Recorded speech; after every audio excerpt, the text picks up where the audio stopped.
Item hashtag SCP-219. Object Class Safe.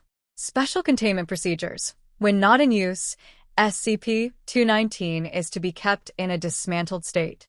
All of SCP-219's parts, as well as replacements for those parts, will be stored in the Engineering Division warehouse on the grounds of Site-43. SCP-219 is not to be tested within 24 kilometers of any Foundation facility that houses Euclid or Keter-class objects. Description: SCP-219 is a mechanical device consisting primarily of an array of pistons driven by an electric motor which can be powered by attaching it to a separate generator. The entire machine is supported by a thorium alloy frame. The outer frame of each of SCP-219's pistons are also made primarily of the same thorium alloy. Attached to the outside of SCP-219 is an IBM desktop PC, keyboard, and monitor, all shielded with shock-absorbent foam to prevent damage to them by SCP-219's vibrations. When SCP-219's computer is turned on, it automatically runs an earthquake generator program. Using the keyboard, a user can select up to 20 items from a list of commonly used construction materials, including multiple varieties of stone, soil, bricks, concrete, steel, iron, data expunged and glass. Selecting the other option from the bottom of this list brings users to a different screen, enabling them to select other substances, including several types of wood, plastics, papers, and bone. A user may also choose to describe the properties of a material that is not currently on the list, name it, and save it to the list for future use.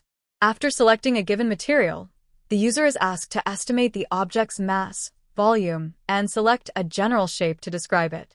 It is not possible to key in the composition of SCP-219 into SCP-219. Any attempt to do so results in the computer displaying an error message and shutting down. After materials have been selected, the user is asked to specify a range of effect from 50 feet. Distances are given in English units, 2 miles, and set 2 timers. 1 to determine how long SCP-219 will wait before activating once the program starts running, and 1 to determine how long it will run after it has activated. When all criteria have been filled in, the user may select Run to start SCP-219 or Start Over to enter a different set of criteria. SCP-219 cannot be shut down once a program begins running without being dismantled or damaged. When activated, SCP-219's pistons oscillate and begin creating vibrations in the air to match the resonant frequency of the materials selected by the user. Different sets of pistons create distinct resonances.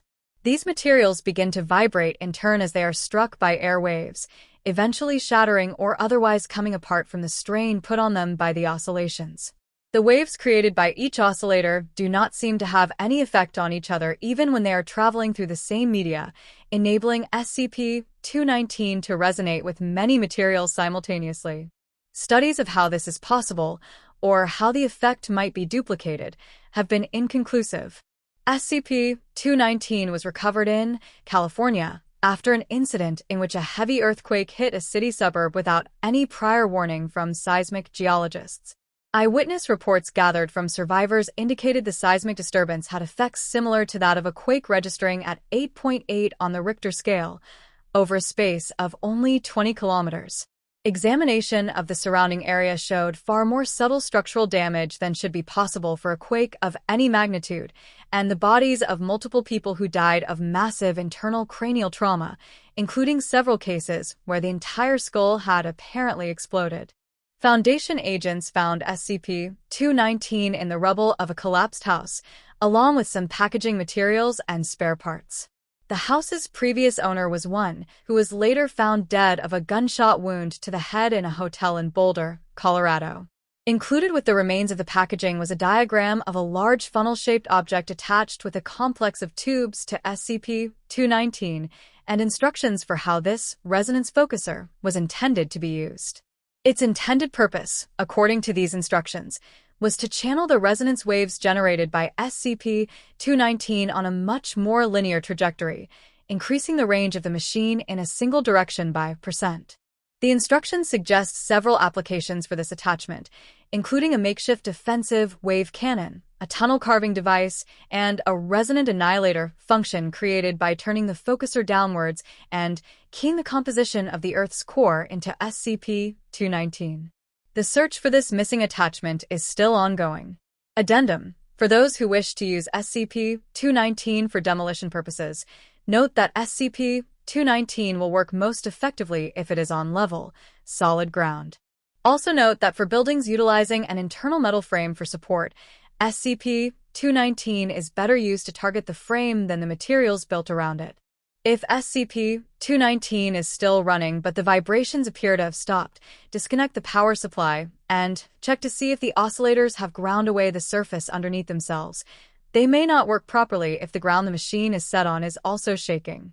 You may need to move SCP-219 to a more durable foundation to ensure that it works properly. Consult User Manual 219-01 for more information. Dr. Chung.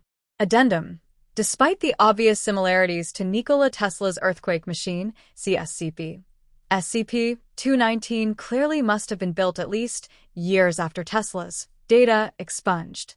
Given what we know about data expunged, it is most likely that whoever built SCP-219 simply took Tesla's designs and expanded on them. Dr. Chung.